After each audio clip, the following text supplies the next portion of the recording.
दोस्तों, यूपीएससी हिंदी के online platform में आपका स्वागत है। दोस्तों, आज हमारे पास 16 अगस्त को संपन्न बीईओ परीक्षा का एक पेपर है, सेट बी है ये। इस प्रश्न पत्र में आए जीएस के प्रश्नों का हम आज डिस्कशन करेंगे। तो चलिए स्टार्ट करते हैं। प्रश्न नंबर 1। इस प्रश्न में बोल रहा है कि निम्नलिखित में से किन दो शासकों के मध्य 17 मई 1540 को कन्नौज के पास युद्ध हुआ था। तो दोस्तों, ये हम बता दें कि कन्नौज के पास जो युद्ध हुआ था, इसी को हम लोग बेलग्राम का युद्ध भी कहते हैं। और ये युद्ध शेर शाह और हुमायूं के बीच में हुआ था। इस युद्ध में हुमायूं पराजित हुआ था और शेर शाह विजयी हुआ था। शेर शाह ने दिल्ली और आगरा के एरिया को अधिकार किया और यहाँ पे सूरवंश की स्थापना की। सेकेंड क्वेश्चन है असहयोग आंदोलन के कारण पे, जिसमें बेसिकली ये पूछा है कि वो प्रमुख कारण बताना है जिसकी वजह से गांधी जी ने इसे वापस ले लिया था। तो दोस्तों, इसका सही उत्तर है चौरी चौरा में हुई हिंसा। इसका सही उत्तर है चौरी चौरा में हुई हिंसा। दोस्तों, 5 फरवरी 1922 को संयुक्त प्रांत के, आज का जो उत्तर प्रदेश है, गोरखपुर जिले में क्रुद्ध भीड़ ने एक थाने को आग लगा दिया था चौरी चौरा में, जिसमें कुल 21 सिपाही की डेथ हो गई थी। गांधी जी इससे क्षुब्ध हुए और बारदोली में एक मीटिंग बुलाई कांग्रेस कार्यकारिणी समिति की, बारदोली में। और इसी मीटिंग में उन्होंने ये डिसाइड किया कि वो असहयोग आंदोलन को वापस ले लेंगे। थर्ड क्वेश्चन गदर पार्टी पे, बहुत आसान सा क्वेश्चन था ये, और ये रिपीटेड क्वेश्चन भी है। ऊपर वाला भी 2 क्वेश्चन रिपीटेड ही क्वेश्चन था। इसमें यह बताना है कि निम्नलिखित में से कौन संबंधित नहीं थे। तो दोस्तों, हमको पता है कि अमेरिका के सैन फ्रांसिस्को में इस पार्टी का गठन हुआ था, यानी भारत से बाहर इस पार्टी का गठन हुआ था। इसके अध्यक्ष जो थे वो लाला हरदयाल थे, यानी ऑप्शन ए तो सही थे, संबंधित थे पार्टी से। पंडित रामचंद्र और बरकत उल्लाह भी इसके एक सदस्य के रूप में थे, लेकिन खुदीराम बोस का गदर पार्टी से संबंध नहीं था। तो इसके सही उत्तर है ऑप्शन डी, खुदीराम बोस। दोस्तों, अगर अन्य सदस्यों के बारे में बात करें तो अब्दुल रहमान, मैडम भिकाजी, ये कुछ अन्य सदस्य थे जो मुख्य सदस्य थे। फोर्थ क्वेश्चन, जो कि फिर रिपीटेड क्वेश्चन है, नील विद्रोह को 1859 to 60, जयंतिया विद्रोह 1860 to 1863, कुकी विद्रोह 1860 to 90, ये तीनों की मैचिंग सही है। नील विद्रोह ये बंगाल के रीजन में हुआ था, लेकिन इसमें कूका विद्रोह दोस्तों ये 1832 से 34 के बीच में ना होके ये विद्रोह 60 के दशक में, यानी 60 से 70 के बीच में हुआ था। बेसिकली ये विद्रोह जब स्टार्ट हुआ था तो ये एक धार्मिक विद्रोह था, लेकिन जैसे जैसे ये विद्रोह आगे बढ़ा ये राजनीतिक चरण लेता गया। 5वां क्वेश्चन, एक स्टेटमेंट है, मैं तो एक भारतीय नगाड़ा हूँ जिसका कार्य सोते हुए को जगाना है ताकि वे अपनी मातृभूमि के रक्षा के लिए जागें और कार्यरत हो सकें। दोस्तों, ये स्टेटमेंट एनी बेसेंट के लिए, एनी बेसेंट का ये होम रूल मूवमेंट भारत में चलाई थी। इसी होम रूल मूवमेंट से तिलक जी का भी संबंध था। होम रूल मूवमेंट से बेसिकली एक जो राजनीतिक गैप था उसको पाटने की कोशिश की गई थी और ये स्टेटमेंट एनी बेसेंट के द्वारा दिया गया था। दोस्तों, 6वां क्वेश्चन है कि निम्नलिखित में से कौन सा पोषक तत्व दलहनी फसलों में गांठ के लिए आवश्यक है। इसका सही उत्तर है बोरान। इस प्रश्न को भी एक रिपीटेड प्रश्न है, साइंस में आया हुआ है। नेक्स्ट क्वेश्चन थोड़ा सा मैथमेटिकल क्वेश्चन था।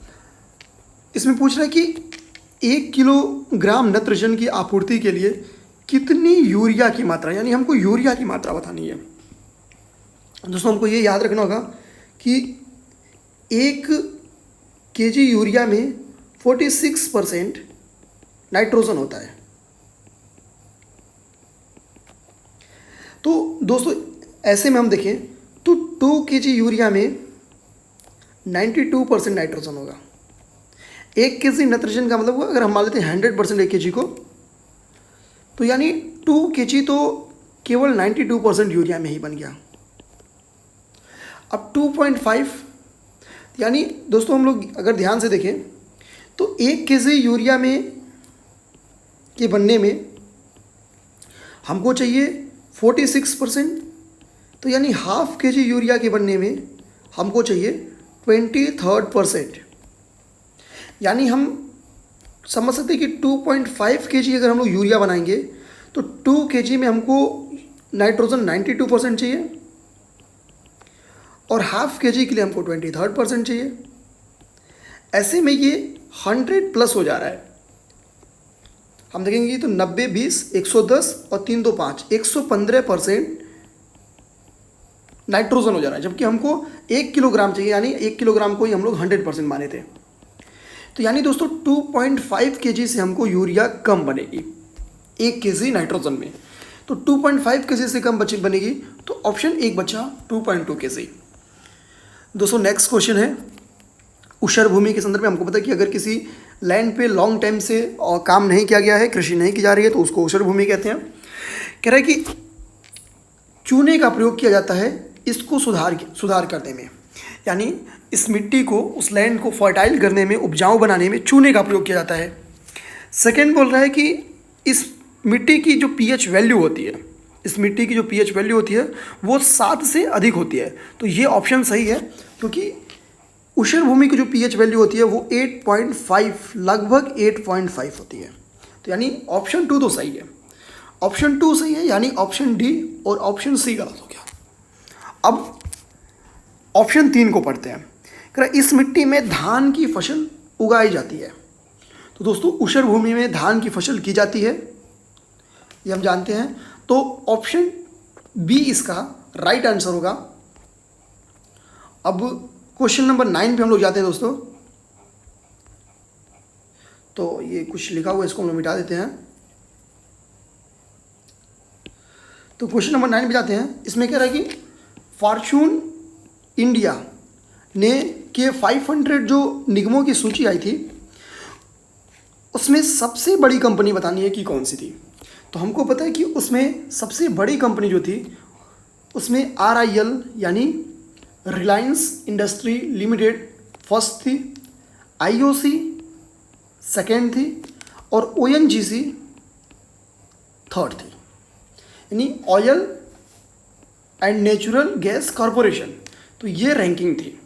फर्स्ट पे RIL Reliance India limited, second पे IOC Indian oil corporation, third पे ONGC थी। दोस्तों फोर्थ क्वेश्चन पे आते हैं। ये करेंट का क्वेश्चन था, जनवरी का ये न्यूज है। हम देखेंगे कि इस बार BU के एग्जाम में मैक्सिमम जो करेंट के क्वेश्चन आए हैं वो 85% प्लस क्वेश्चन जनवरी के हैं और नियर अबाउट 10% क्वेश्चन दिसंबर के हैं। तो इस हिसाब से आप अंदाज लगा सकते हैं कि UP PCS की जो आगामी परीक्षा है प्रीलिम्स की, वहाँ पे करेंट का मेजर सेक्शन क्या हो सकता है। मेरा अनुमान है जनवरी, फरवरी और मार्च, यहाँ से मेजर सेक्शन चलेंगे। 10वां नंबर क्वेश्चन पे आते हैं। उत्तर प्रदेश का पहला तैरता हुआ सौर ऊर्जा संयंत्र पूछा है। तो ये भी करेंट का क्वेश्चन रहा है। रिहंद बांध इसका सही उत्तर है। 11वें नंबर क्वेश्चन में पूछ रहा है कि वो कौन सा जिला है जहाँ पे संतरे की सर्वाधिक उत्पादक है। तो वो सहारनपुर जिला है।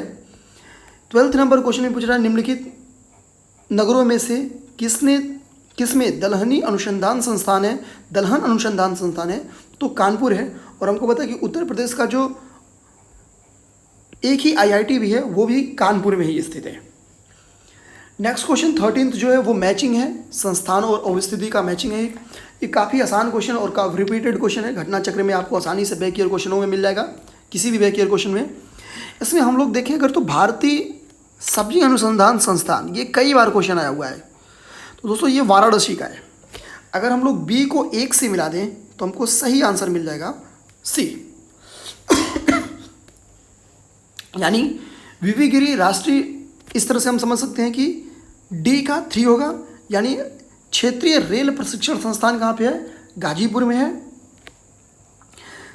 और C का 2 हो जाएगा, यानी पंडित दीनदयाल उपाध्याय पशु चिकित्सा संस्थान कहाँ पे है, तो मथुरा में है। और VV गिरी राष्ट्रीय श्रम संस्थान कहाँ पे है, तो VV गिरी राष्ट्रीय श्रम संस्थान नोएडा में है। तो ये आगामी पेपर के लिए भी इंपॉर्टेंट हो सकता है। नेक्स्ट क्वेश्चन बहुत आसान सा क्वेश्चन दिया था, रिपीटेड क्वेश्चन ये भी है दोस्तों, कि हमको पता है कि यूपी उत्तर प्रदेश दूध में, आलू में और गन्ना के उत्पादन में फर्स्ट रैंक रखता है देश में। हालांकि आपको बता दें दोस्तों कि गन्ने के उत्पादन में अगर हम नॉर्थ इंडिया और साउथ इंडिया को देखें तो नॉर्थ इंडिया में उत्पादन ज़्यादा होता है, लेकिन साउथ इंडिया में उत्पादकता गन्ने की अधिक है। तो ये एक चीज़ हम लोग ध्यान देंगे, उत्पादन और उत्पादकता में फंसना नहीं है। धान में के उत्पादन में देश में तीसरा स्थान, हम देखिए अगर पहला दूसरा तीसरा ही हम सही मारते हैं तो चारों ऑप्शन कहीं नहीं है, तो चौथा ना भी पता रहे तो भी हम लोग ऑप्शन को भी टिक कर सकते हैं। क्वेश्चन नंबर 15 पे आते हैं। उत्तर भारतीय शास्त्रीय संगीत का बाइबल ग्रंथ किसे कहा जाता है? तो हमको पता है कि ये नाट्य शास्त्र है, भरत मुनि इसके रचयिता हैं, भरत मुनि। इसमें कुल 6000 प्लस श्लोक हैं और यही रीज़न है कि नाट्य शास्त्र को हम लोग संगीत का बाइबल ग्रंथ कहते हैं, या इसी को हम लोग विश्वकोश भी कहते हैं। पेपर में ऐसा भी पेपर में यूपीपीसीएस पिछले दिनों में दिया है कि संगीत का विश्वकोश किसे कहा जाता है, तो ये याद रखिए। 16वां और 17वां नंबर क्वेश्चन दोस्तों कथन और कारण बेस्ड है। 16 नंबर क्वेश्चन में कथन ए में कह रहा है अस्पृश्यता संरचनात्मक हिंसा का सबसे खराब स्वरूप है। तो हम लोग यहाँ पे संरचनात्मक वर्ड को समझने की कोशिश करते हैं। तो दोस्तों संरचनात्मक वर्ड का मतलब होता है कोई चीज़ लॉन्ग टाइम से चल रही हो। तो हमको पता है कि अस्पृश्यता भारतीय समाज में नियर अबाउट गुप्ता पीरियड से स्टार्ट हुई और वो चलती आ रही है। ऋग्वैदिक एरा में, उत्तर वैदिक एरा में हमको नहीं मिलेगा। हालांकि हमको पता है कि अछूत वर्ग की जो शुरुआत हुई थी वो गुप्ता पीरियड से स्टार्ट हुई। तो हम लोग कह सकते हैं कि ये संरचनात्मक हिंसा का सबसे खराब रूप है, तो इसको टिक मारते हैं, सही है ये। कारण पे आते हैं, अस्पृश्यता के चलन का आधार धार्मिक स्वीकृति है। तो दोस्तों ये भी सही है, समझते हैं कैसे सही है, क्योंकि धार्मिक स्वीकृति भारतीय धर्म में, हिंदू धर्म में वर्ण व्यवस्था एक परंपरा रही है और इसमें 4 लेयर रहा है, ब्राह्मण, क्षत्रिय, वैश्य, शूद्र, और इसी चौथे लेयर में ही, इस शूद्र लेयर में ही अस्पृश्य वर्ग होते थे। ऐसे में हम कह सकते हैं कि धार्मिक स्वीकृति थी। अब कथन कारण दोनों सत्य हो गए। अब हमको ये देखना है, यानी ऑप्शन सी और ऑप्शन डी गलत हो गया। अब हमको देखना है कि व्याख्या करता है या नहीं। तो हमको पता है कि अस्पृश्यता संरचनात्मक हिंसा का सबसे खराब स्वरूप इसलिए है क्योंकि इसको धार्मिक स्वीकृति थी। तो ये सही है, कथन और कारण व्याख्या भी करता है। नेक्स्ट क्वेश्चन, ग्रामीण जनसंख्या खुले में शौचालय करना स्वास्थ्य के लिए खतरा नहीं मानती, ये कथन है। हमको पता है कि स्वच्छ भारत मिशन के तहत ग्रामीण एरिया में शौचालय लगाने की कोशिश की जा रही है, लगाई भी गई है। लगभग 100% शौचालय का टारगेट इसी बार पूरा कर लिया गया है, लेकिन अभी भी हमको लोग खुले में शौच करते मिल जाते हैं। ऐसे में रीज़न ये है कि कहीं ना कहीं लोग स्वास्थ्य के लिए सचेत नहीं है, यानी स्वास्थ्य के लिए इसको खतरा नहीं मानते हैं। तो हम लोग अगर देखें तो ऑप्शन ए कथन सही लग रहा है। बी पे जाते हैं तो पवित्रता एवं अपवित्रता से जुड़े सामाजिक सांस्कृतिक मानदंडों ने लोगों को घर में शौचालय निर्माण से रोका है। तो हम लोग नॉर्मली जानते हैं कि एक घर में क्या होता है कि किचन और पूजा स्थल होता है। ऐसे में एक घर में शौचालय का होना ये सामाजिक और सांस्कृतिक मानदंडों के अनुरूप नहीं माना जाता था। तो एक ये भी रीज़न है कि लोग घर में शौचालय नहीं बनवाना चाहते थे। तो कारण भी सही है, लेकिन कथन कारण की सही व्याख्या नहीं करता है। ऐसे में इसका ऑप्शन बी सही होगा। दोस्तों नेक्स्ट क्वेश्चन पे आते हैं। नेक्स्ट क्वेश्चन भी एक करेंट का क्वेश्चन है, क्वेश्चन नंबर 18। इस क्वेश्चन में कह रहा है कि निम्नलिखित में से कौन सा कोलकाता के उन 4 नवीनीकृत विरासत भवनों में शामिल नहीं है। क्वेश्चन को पढ़ेंगे, नहीं है सर्कल कर देंगे, जिसे जनवरी 2020 में राष्ट्र को समर्पित किया गया था। तो यानी हम देखेंगे कि जनवरी की करेंट का न्यूज है। तो हम देखेंगे जो ये रायट्स बिल्डिंग है यही समर्पित नहीं था, बाकी ये 3 old currency building, the Metcalfe house, Victoria memorial house, ये तीनों विरासत भवन शामिल थे। रॉयट्स बिल्डिंग की जगह पे जो चौथी बिल्डिंग थी उसका नाम था बेलवेडेयर हाउस। तो हम लोग इस चीज़ को समझ लेते हैं, यानी इसका ऑप्शन डी सही। 19 नंबर क्वेश्चन पे आते हैं। विश्व स्वास्थ्य संगठन के अनुसार जनवरी 2020 में, देखिए ये भी जनवरी का ही न्यूज है, विश्व में खसरे के सबसे अधिक प्रकोप से प्रभावित था। तो हम लोग देखेंगे कि खसरे का सबसे अधिक प्रकोप कांगो लोकतांत्रिक गणराज्य में था। ये काफ़ी करेंट का क्वेश्चन रहा है, काफ़ी चर्चित क्वेश्चन भी रहा है। कांगो लोकतांत्रिक गणराज्य ये अफ्रीका का एक देश है। तो हम लोग यहाँ से 20 नंबर क्वेश्चन पे बढ़ते हैं।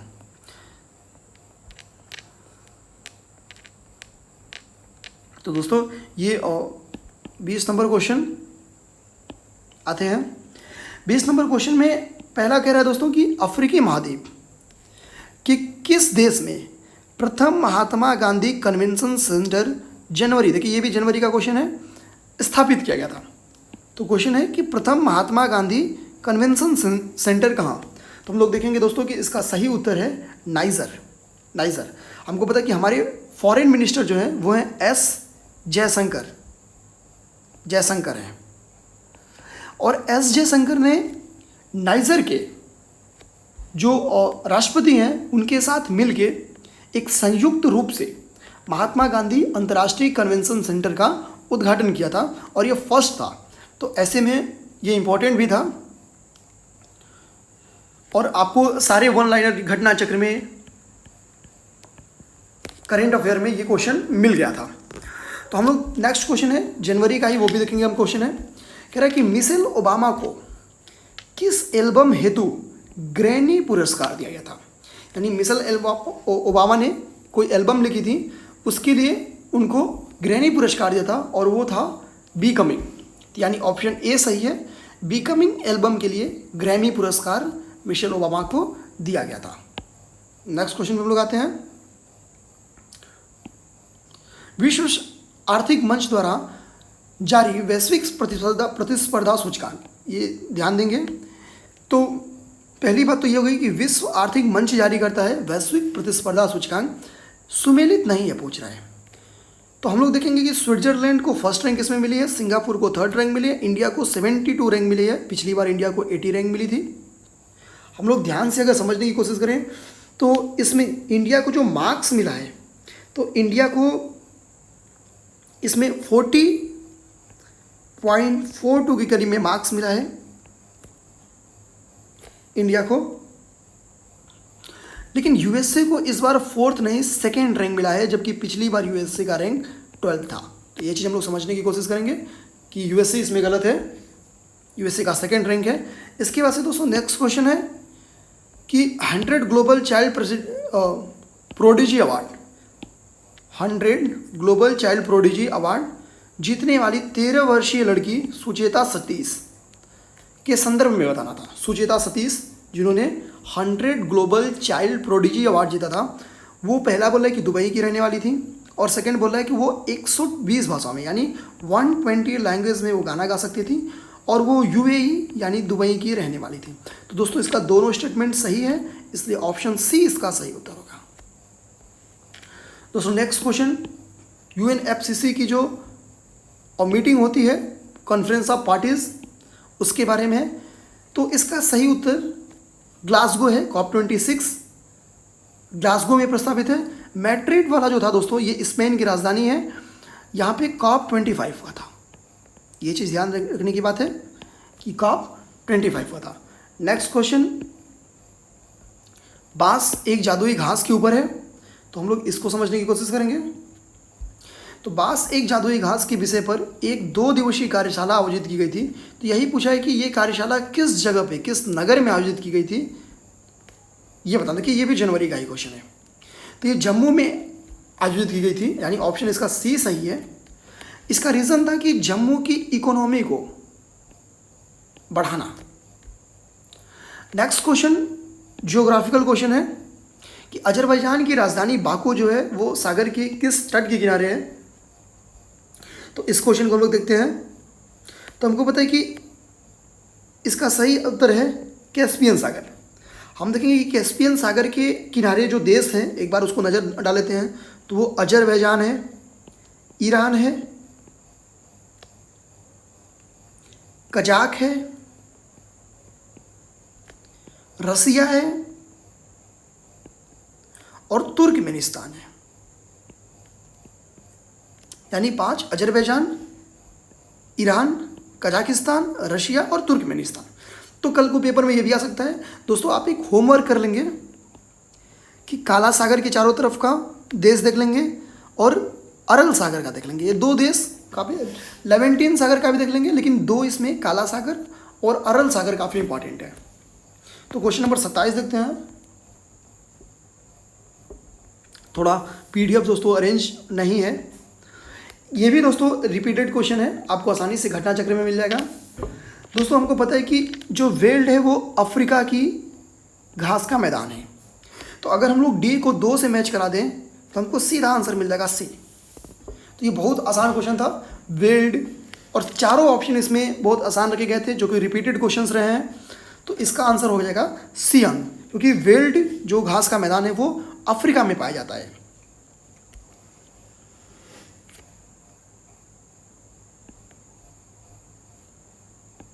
सॉरी दोस्तों, ये थोड़ा सा गलत मिल गया था।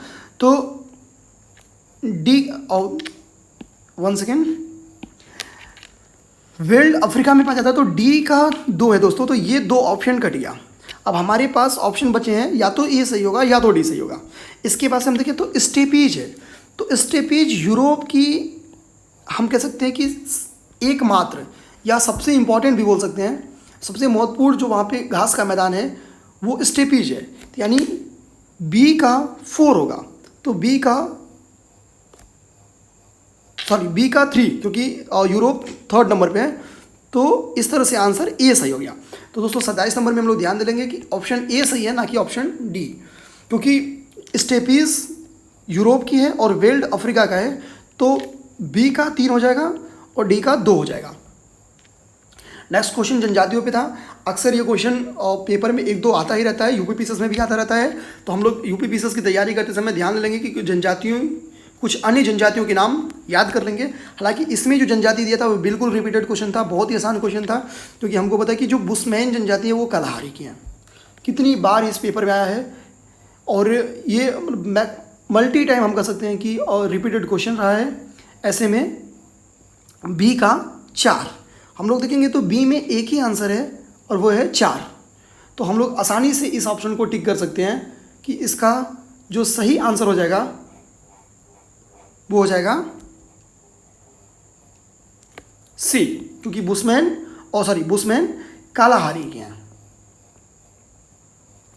निम्नलिखित में से लिग्नाइट कोयला का सबसे बड़ा क्षेत्र कहाँ है? तो वो नवेली है, और ये नवेली तमिलनाडु में है। तमिलनाडु में है, याद रखेंगे दोस्तों, ये लिग्नाइट कोयले का सबसे बड़ा क्षेत्र नवेली है।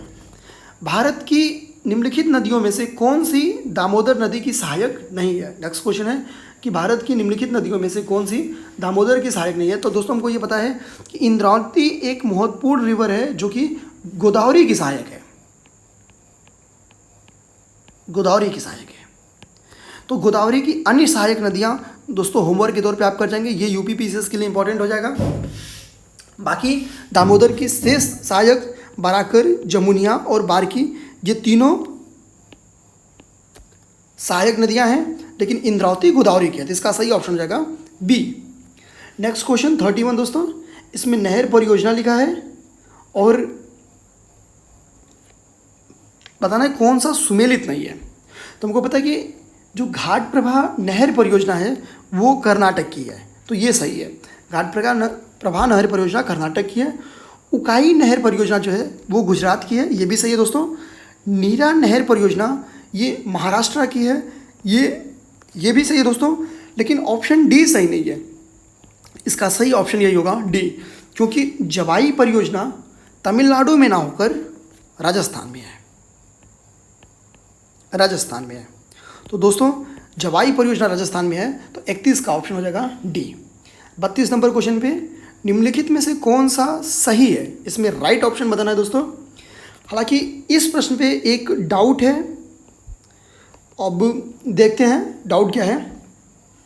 तो दोस्तों इसमें जो ऑप्शन ए कह रहा है कि भारत में ओडिशा राज्य क्रोमाइट का सबसे बड़ा उत्पादक है। सेकंड कह रहा है कि भारत में कर्नाटक चांदी का बृहत्तम उत्पादक है। भारत में कर्नाटक चांदी का बृहत्तम उत्पादक राज्य है। थर्ड क्वेश्चन कह रहा है कि भारत में आंध्र प्रदेश बॉक्साइट का सबसे बड़ा भंडार है। और फोर्थ कह रहा है कि भारत में मैग्नीज का सबसे बड़ा भंडार है। भारत में मैग्नीज, तो हम लोग देखेंगे कि डी ऑप्शन सही है कि भारत में ओडिशा मैग्नीज का सबसे बड़ा भंडार है, और सबसे बड़ा मैग्नीज का प्राकृतिक भंडार ओडिशा में ही है। लेकिन दोस्तों एक चीज़ हम और देखें तो ऑप्शन ए भी सही है, क्योंकि भारत में ओडिशा राज्य क्रोमाइट का भी सबसे बड़ा उत्पादक है। तो इसलिए यहाँ पे ऑप्शन ए और ऑप्शन डी ये दोनों सही ऑप्शन है। ऐसे में ये एक डाउटफुल क्वेश्चन है, तो इसको छोड़ते हैं क्योंकि इसका दो का दोनों ही सही है। तो क्वेश्चन नंबर 33 पे चलते हैं दोस्तों। पीडीएफ थोड़ा अरेंज ना होने के कारण थोड़ी प्रॉब्लम पड़ रही है, बट जल्दी हम लोग ढूंढ देंगे, थोड़ी देर। 33 आ गया। तो भारत में लौह अयस्क भंडार निम्नलिखित में से किस सेल समूह से संबंधित है। नेक्स्ट क्वेश्चन है कि भारत में लौह अयस्क भंडार किस सेल समूह से संबंधित है। याद करेंगे हम लोग, क्वेश्चन ध्यान से समझेंगे कि लौह अयस्क भंडार पे क्वेश्चन है। तो हमको पता है कि जो धारवाड़ है यह लौह अयस्क भंडार से संबंधित है, यानी इसका सही ऑप्शन होगा ए। क्योंकि दोस्तों हमको पता है कि जो गोंडवाना है, यहाँ पे एक गोंडवाना है, पेपर में अक्सर यूपीपीसीएस में हम लोग देखेंगे आया हुआ, ये भी रिपीटेड क्वेश्चन ही हम लोग कह सकते हैं, इस बार रिपीटेड क्वेश्चन काफ़ी रहे हैं। गोंडवाना सेल समूह जो है वो कोयला भंडार का है, ये कोयला भंडार का है, इस चीज़ को हम लोग समझेंगे। नेक्स्ट क्वेश्चन दोस्तों कह रहा है कि सेल्वा वनों की विशेषताएं। नेक्स्ट क्वेश्चन सेल्वा वनों की विशेषता, ये क्वेश्चन पूछ रहा है। तो हम लोग देखेंगे कि दोस्तों इस क्वेश्चन का जो सही आंसर है वो है चौड़ी पत्ती सदाबहार वन। तो जो सेल्वा वन होते हैं, इन वनों की जो सबसे बड़ी विशेषता वही होती है कि इनकी जो पत्तियां होती हैं वो चौड़ी होती हैं, और अगला ये सदाबहार होते हैं। नेक्स्ट हम लोग 35 नंबर क्वेश्चन पे जाएंगे। सामाजिक वानिकी और पर्यावरण पर्यावास पुनर्वास केंद्र कहाँ पे है। नेक्स्ट क्वेश्चन है सामाजिक वानिकी और पर्यावरण पुनर्वास केंद्र कहाँ पे है। तो दोस्तों इसका सही आंसर है प्रयागराज। हम देखेंगे फिर ये यूपी स्पेशल का क्वेश्चन है, इस बार यूपी स्पेशल के वीओ में क्वेश्चन 7-8 रहे हैं। नेक्स्ट क्वेश्चन एकदम फैक्चुअल क्वेश्चन है, और ये रिपीटेड क्वेश्चन है, ऊपर वाला भी रिपीटेड क्वेश्चन ही है दोस्तों, कि भारत में पर्यावरण सुरक्षा अधिनियम निम्नलिखित में से किस वर्ष पारित हुआ था। तो हमको पता है कि पर्यावरण सुरक्षा अधिनियम 1986 में पारित हुआ था, और ये बहुत आसान सा क्वेश्चन था, हम लोग मेंस में भी यहाँ से क्वेश्चन लगाते हैं। नेक्स्ट 37 पे ये जनगणना पे क्वेश्चन है। तो इसमें ये पूछ रहा है कि जनसंख्या घनत्व की दृष्टि से घटते क्रम में, याद रखें हम लोग कि हमको घटते क्रम में दिखाना है जनसंख्या घनत्व को। तो हमको पता है कि जो जनसंख्या घनत्व या मैक्सिमम है वो बिहार का है। तो चूंकि दोस्तों हमको घटते क्रम में दिखाना है, तो यानी सबसे पहले क्या होगा, बिहार होगा। तो सबसे पहले यहाँ पे ऑप्शन में पश्चिम बंगाल है, यहाँ पे पश्चिम बंगाल है, तो काट देंगे। अब ऑप्शन बी और डी में से कोई सही होना, क्योंकि यहाँ भी बिहार है, यहाँ भी बिहार है। लेकिन बिहार के बाद से जो सेकेंड नंबर है दोस्तों वो है वेस्ट बंगाल। बिहार के बाद से जो अगला है वो है वेस्ट बंगाल, अगला वेस्ट बंगाल यहाँ पे है। तो ऑप्शन डी इसका सही है। तो सबसे ज़्यादा बिहार का है, उसके बाद से वेस्ट बंगाल का है, उसके बाद से केरला का है, फिर है यूपी का। तो इस चीज़ को हम लोग ध्यान देंगे। नेक्स्ट क्वेश्चन है घटना और यौगिक। घटना में अम्ल वर्षा पहला है, प्रकाश रासायनिक धुंध सेकेंड है, हीमोग्लोबिन के साथ संयोजन थर्ड है, ओजोन परत का क्षरण फोर्थ है। तो हम लोग मैच कराते हैं। हमको पता है कि ओजोन परत का क्षरण CFC यानी क्लोरोफ्लोरोकार्बन से होता है, यानी ओजोन परत का क्षरण ऑप्शन नंबर 1 हो गया क्लोरोफ्लोरोकार्बन। तो डी का 1 देख लेते हैं, तो डी में 1 2 जगह है, यानी ऑप्शन ए और ऑप्शन डी गलत हो गया। बी और सी में से ही राइट आंसर है। अगला हम लोग जाते हैं, इसमें सबसे आसान अगला अम्ल वर्षा है जो कि सल्फर डाई ऑक्साइड का है। पिछली बार भी ये यूपीपीसीएस के प्रीलिम्स में आ चुका था क्वेश्चन। तो ए का 3 होगा, तुमको पता है ए का भी यहाँ पे दोनों जगह पे 3 ही है। अभी भी हम लोग को राइट आंसर नहीं मिला। अब हम लोग बी पे फोकस करते हैं, प्रकाश रासायनिक धुंध, प्रकाश रासायनिक धुंध। और अगला है हीमोग्लोबिन के साथ संयोजन। तो इसमें अगला हीमोग्लोबिन के साथ संयोजन, ये सबसे आसान था, कार्बन मोनोऑक्साइड इसका होगा, कार्बन मोनोऑक्साइड इसका होगा। तो यानी सी का 2 सही होगा।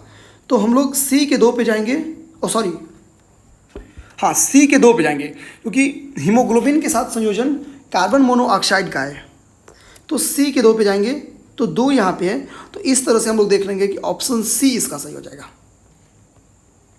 नेक्स्ट क्वेश्चन है, माइकोराइजा एक सहजीवी संबंध है, ऑप्शन बताना है कि कौन सा सही है। तो हमको पता है कि माइकोराइजा कवक और पौधों के मध्य, कवक और पौधों के मध्य एक सहजीवी संबंध है। हमको याद रखना कि माइकोराइजा जो संबंध है, एक सहजीवी संबंध, ये लगभग 95% पौधों में पाया जाता है। नेक्स्ट क्वेश्चन पे आते हैं, ये 39-40 क्वेश्चन पे कह रहा है कि कुछ विटामिनों के बारे में निम्नलिखित में से कौन सा कथन सही नहीं है। ऑप्शन सही नहीं है, याद रखेंगे। बहुत आसान सा क्वेश्चन, ये भी रिपीटेड क्वेश्चन ही हम लोग कह सकते हैं, क्योंकि हमको पता है जल में घुलनशील विटामिन होता है बी एंड सी, कॉमन, बहुत आसान सा क्वेश्चन है ये। क्लास 6-7 की एनसीईआरटी में हमको मिल जाती है। तो इसका डी सीधा काट देंगे, क्योंकि यहाँ पे के लिखा है। तो यानी ऑप्शन जो सही होगा यही गलत है, डी। और पूछा है सही नहीं है, तो डी सही नहीं है। नेक्स्ट क्वेश्चन, फ़ारेनहाइट पैमाने पर तापमान 200 डिग्री फ़ारेनहाइट है, सेल्सियस में इसको कन्वर्ट करना, थोड़ा सा मैथमेटिक्स है। आइए यहाँ पे हम लोग कर लेते हैं।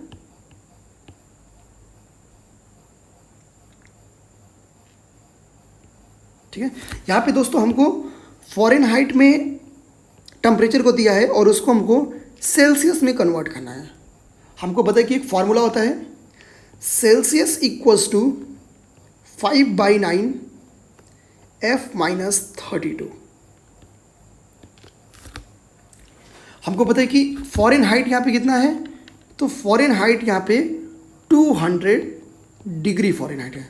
तो यहाँ पे आते हैं 200 - 32 हो जाएगा, बाकी यहाँ पे 5/9 हो जाएगा। तो 5/9 और यहाँ से माइनस करेंगे तो हो जाएगा 168। अब अगर दोस्तों हम इसको काटे उठे तो हम लोग को आसानी से काट के देख लेंगे। इसका आंसर 93.3 डिग्री सेंटीग्रेड आ जाएगा, यानी 93.3 डिग्री सेंटीग्रेड टेम्परेचर इसका आएगा। तो 200 डिग्री फ़ारेनहाइट 93.3 डिग्री सेंटीग्रेड के बराबर है। यहाँ पे वो देख लेंगे कि 93.3, इसको सॉल्व नहीं करते हैं, टाइम टेकन है, तो आप लोग सॉल्व कर लीजिएगा। नेक्स्ट क्वेश्चन है 42 क्वेश्चन, पॉलिटी यहाँ से स्टार्ट हो रही है। ये भी क्वेश्चन बहुत ही आसान सा क्वेश्चन है, क्योंकि हम लोग देखेंगे कि शिक्षा का अधिकार आर्टिकल 21 है, यानी डी का 2 सही होगा। एक आसान सा क्वेश्चन, रिपीटेड क्वेश्चन है, बहुत आसानी से आपको घटना चक्र में या बैक ईयर क्वेश्चंस में मिल जाएगा। उपाधियों का निषेध भी हमको पता है कि ये आर्टिकल 18 है। अगर हमको ए का भी 3 पता रहे तो भी हम लोग आसानी से क्वेश्चन आधा तो पास कर ही लेंगे। सबसे आसान शिक्षा का अधिकार आर्टिकल 21 ए है, इसका सही आंसर डी है। नेक्स्ट क्वेश्चन 43 नंबर क्वेश्चन, भारतीय संविधान के 74वें संविधान संशोधन के संदर्भ में बताना है। 74 ना कि 73, ये हम लोग ध्यान रखेंगे। कह रहा है कि निम्नलिखित में से कौन से कथन सही हैं, यानी तो हम लोग देखते हैं, पढ़ते हैं। इसमें कह रहा है कि यह संविधान की एक नई सूची जोड़ने की का उपबंध करता है, तो सही है। हम लोग देखेंगे कि 73 और 4 ने एक नई अनुसूची जोड़ी थी, ये भी नगर पालिका की कार्यकारिणी। नेक्स्ट क्वेश्चन कह रहा है कि नगर पालिका की कार्यकारिणी की पुनर्संरचना करता है, तो बिल्कुल सही है, नगर पालिका से ही 74th है, 73rd तो ग्राम पंचायत से है। यह नगर पालिका के में महिलाओं के आरक्षण की व्यवस्था करता है, तो हमको पता है 1/3 आरक्षण है नगर पालिका में, शायद 50%। एक सेकेंड, आप लोग नगर पालिका में महिलाओं का आरक्षण एक बार चेक कर लीजिएगा, शायद नगर पालिका में हाफ है और नगर पंचायत में ग्राम पंचायत में 1/3 है। तो एक बार इसको चेक कर लीजिएगा। और यहाँ पे होमवर्क के तौर पे दोस्तों लिख जाइए कि 73rd अमेंडमेंट अच्छे से कर जाएंगे, क्योंकि ये वेरी इंपॉर्टेंट है। पिछली बार भी यूपीपीसीएस में यहाँ से क्वेश्चन आया था, सब्जेक्ट पूछा गया था कि कितना सब्जेक्ट है। 44th नंबर क्वेश्चन पे जाते हैं। भारत में निम्नलिखित में से किसी शिशुओं और अवयस्कों के साथ आर्थिक एवं सामाजिक योजनाओं के लिए विधि निर्माण की शक्तियाँ प्रदत्त की गई हैं? तो इसका सही आंसर सी है। इसमें केंद्र और राज्य दोनों को ये दिया गया है, तो 44 का सी है। अक्सर जनरली आप यूपीपीसीएस के क्वेश्चन देख लीजिए कि अगर ऑप्शन ए में कुछ लिखा है, ऑप्शन बी में कुछ लिखा है और ऑप्शन सी ए और बी को मिला के दिया गया है, यानी option C equals to A plus B है, तो जनरली 90% ऐसा चांस होता है कि यूपीपीसीएस में कि वो ऑप्शन सी सही होता है। पर अगर पता रहे तो राइट आंसर टिक करें, अगर नहीं पता है तुक्का मारता है तो ऑप्शन सी को ऐसे प्रश्न में रिस्क ले सकते हैं। नेक्स्ट 45 नंबर क्वेश्चन, ये फिर पॉलिटी का ही क्वेश्चन है और इस क्वेश्चन को हम लोग देखते हैं।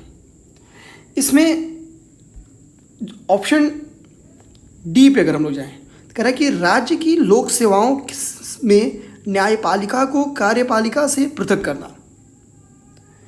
राज्य की लोक सेवाओं में न्यायपालिका को कार्यपालिका से पृथक करना, ये आर्टिकल 50 का है, ये आर्टिकल 50 का है।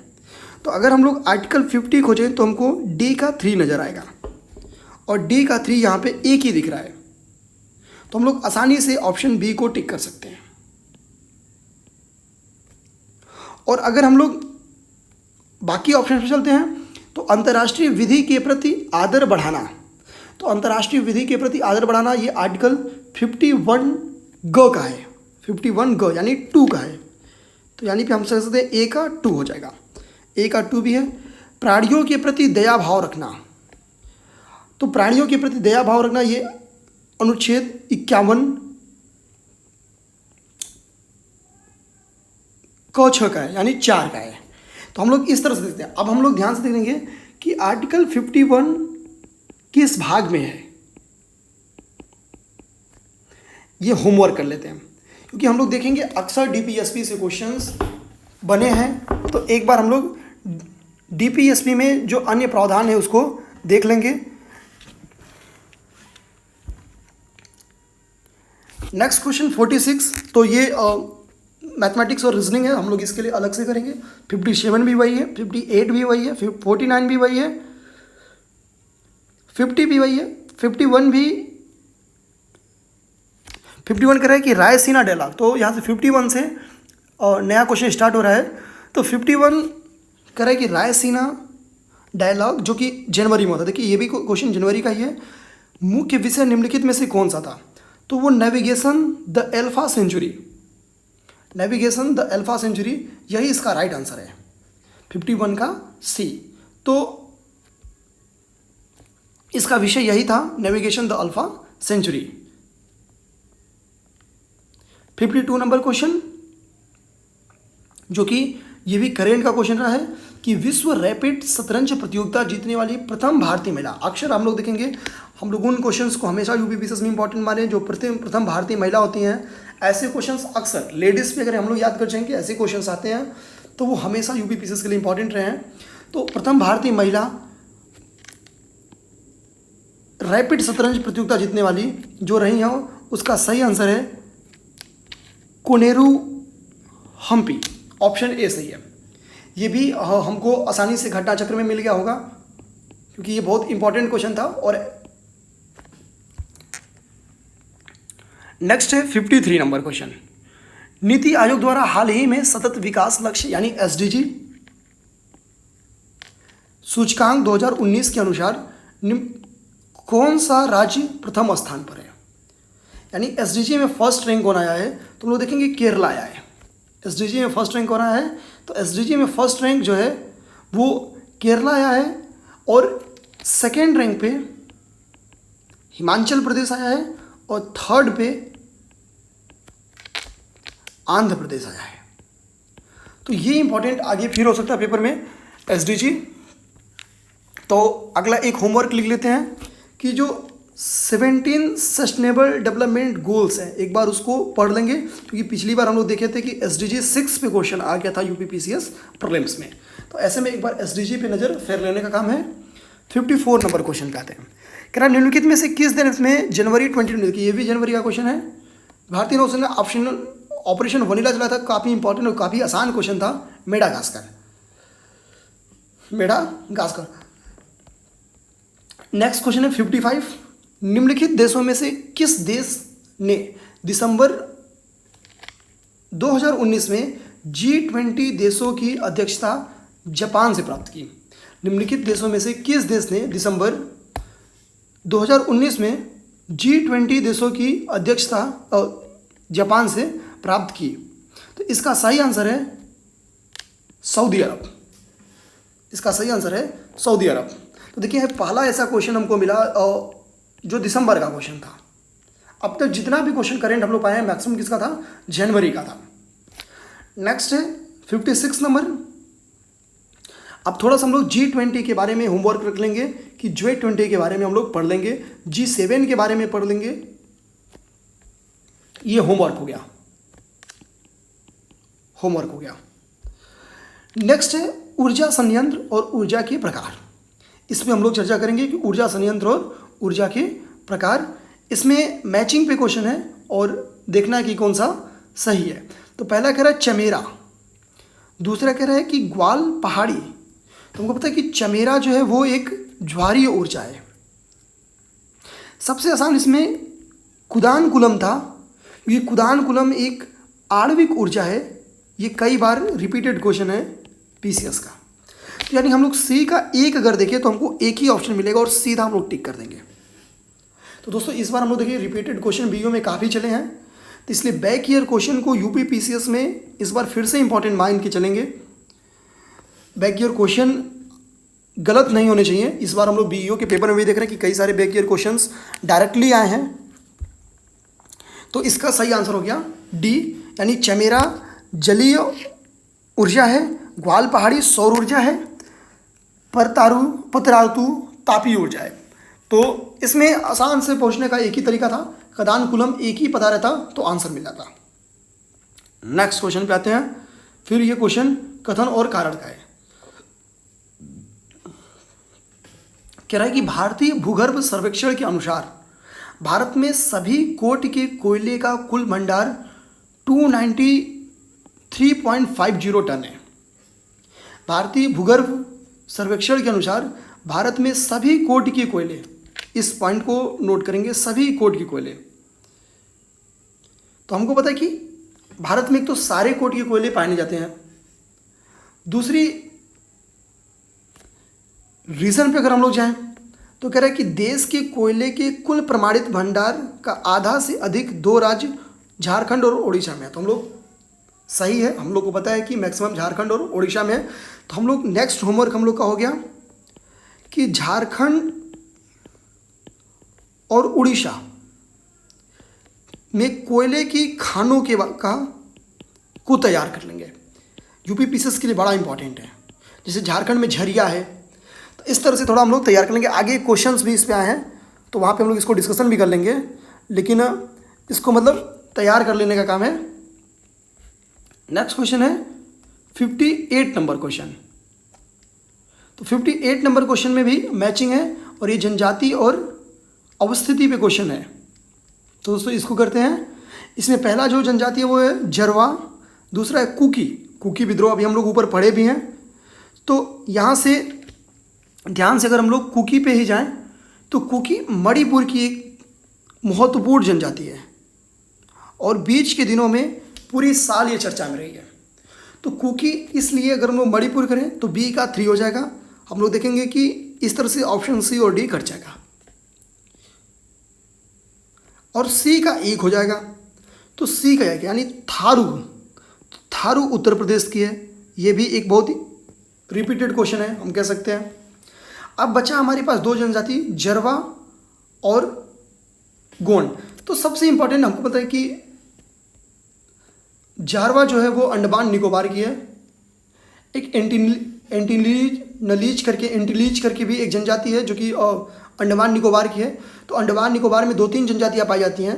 तो वो बड़ा इंपॉर्टेंट जनजाति है, उनके बारे में हम लोग एक बार होमवर्क के तौर पे देख लेंगे। स्टेनिल ऐसा कुछ करके, मतलब अभी हम मेरे दिमाग में नहीं आ रहा है, लेकिन होमवर्क के तौर पे वेरी इंपॉर्टेंट है। अल्टरनेटिव पे क्वेश्चन यहाँ से आ जाता है। 59 क्वेश्चन पे जाते हैं। कह रहे हैं कि भारत में नगरीकरण के संदर्भ में बताना है। कह रहे 2011 की जनगणना के अनुसार देश की कुल नगरीय जनसंख्या का 60% से अधिक प्रथम श्रेणी के नगरों में निवास करती थी। तो सही है ये कि देश की कुल नगरीय जनसंख्या का 60% प्लस प्रथम श्रेणी के नगरों में निवास करती थी। 2011 में देश में 10 लाख से अधिक जनसंख्या वाले 53 नगर संकुल थे। तो ये भी सही ऑप्शन है। और हम लोग देखेंगे तो ये भी रिपीटेड क्वेश्चन है, पेपर में आया हुआ क्वेश्चन है। इस बार जनसंख्या वाले टॉपिक से 3 से 4 क्वेश्चन यहाँ पे आए हैं। तो 60 नंबर क्वेश्चन पे जाते हैं दोस्तों। जैव आरक्षित क्षेत्र और भारत के राज्य, बड़ा ही आसान सा क्वेश्चन था। यहाँ पे सीधे हमको पता है कि अगस्त्य मलाई और सिमलीपाल, जितने इस चारों ऑप्शन, ये पूरा का पूरा रिपीटेड क्वेश्चन है। अगस्त्य मलाई पे अगर हम लोग जाए तो अगस्त्य मलाई केरल का है। तो डी का 2 कर दें, ऑप्शन मिल जाएगा। हालांकि इसमें सिमलीपाल, ये भी बहुत आसान है। सिमलीपाल जो है वो उड़ीसा का है, मानस असम का है, नोकरेक मेघालय का है। तो ये सारे repeated, many time repeated question है और बहुत आसान क्वेश्चन थे। तो इसका ऑप्शन सी हो गया। दोस्तों 61 नंबर क्वेश्चन पे जाते हैं। ये भी जनगणना से क्वेश्चन है कि भारत के निम्नलिखित राज्यों में से कौन सा जनसंख्या की दृष्टि से द्वितीय एवं क्षेत्रफल की दृष्टि से तृतीय स्थान पे है। तो हम लोग ध्यान देंगे कि जनसंख्या की दृष्टि से सेकेंड है, जनसंख्या की दृष्टि से सेकेंड है और क्षेत्रफल की दृष्टि से थर्ड है। तो हम लोग देखेंगे दोस्तों कि ऐसा है महाराष्ट्र, क्योंकि हमको पता है कि जो यूपी है वो जनसंख्या की दृष्टि से तो प्रथम है, जनसंख्या की दृष्टि से प्रथम है, लेकिन क्षेत्रफल की दृष्टि से हमको देखें तो राजस्थान फर्स्ट है, एमपी सेकंड है और महाराष्ट्र थर्ड है। तो इस हिसाब से बहुत आसान सा क्वेश्चन था, महाराष्ट्र इसका सही आंसर होगा। 62 नंबर पे क्वेश्चन पे आते हैं। तो 62 नंबर पे क्वेश्चन में कह रहे हैं कि 2011 की जनगणना के अनुसार भारत के निम्नलिखित राज्यों में से किस में प्रति 100 बालिकाओं 0 से 6 ईयर के बीच की बालकों की संख्या सर्वाधिक है। यानी इनडायरेक्ट में ये क्वेश्चन पूछना क्या रहा है, लिंगानुपात पे ये क्वेश्चन है, जो क्वेश्चन लिंगानुपात पे है और बालिकों की संख्या सर्वाधिक है, यानी कहाँ पे लिंगानुपात कम है ये पूछना चाह रहा है। तो हम लोग देखेंगे इसका सही आंसर है हरियाणा। हरियाणा में लिंगानुपात सेक्स रेशियो बहुत कम है, 834 है, 834। अब यहाँ से होमवर्क लिख लेंगे कि यूपी के किन जिलों की लिंगानुपात सर्वाधिक है, टॉप 3 वालों को याद कर लेंगे और सबसे कम वाले टॉप 3 वालों को याद कर लेंगे। होमवर्क के तौर पे इसको कर लेंगे। 63 नंबर क्वेश्चन पे आते हैं। शरीर की सतह से स्वेदन, स्वेदन का मतलब होता है पसीना बहना, यहाँ पे लिख भी दिए हैं लोग, द्वारा जल की हानि निर्भर करती है। तो हम पहले भी अभी ऊपर एक क्वेश्चन पे हम लोग आपको दिखाए भी हैं ये कि प्राय यूपीपीसीएस में क्या होता है कि अगर ऑप्शन 1 में जो है, ऑप्शन बी में कुछ और है और अगर सी ऑप्शन A+B है तो सी ऑप्शन सही होता है। इसमें भी सेम वही है कि केवल वातावरण के ताप पर, तो वातावरण का जो टेम्परेचर होता है वो पसीना बहने में रोल निभाता है और वातावरण में जो नमी होती है वो भी रोल निभाती है। जब वातावरण का ताप हम देखेंगे कि टेम्परेचर वातावरण में बहुत ज़्यादा रहेगा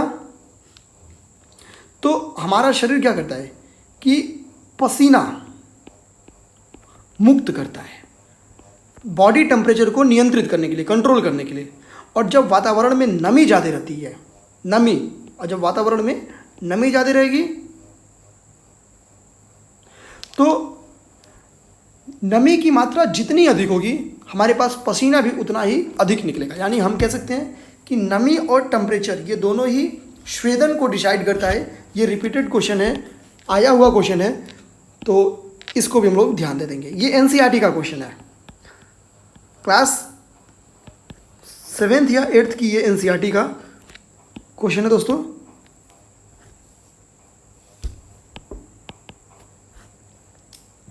नेक्स्ट क्वेश्चन, 1 सेकेंड दोस्तों बस।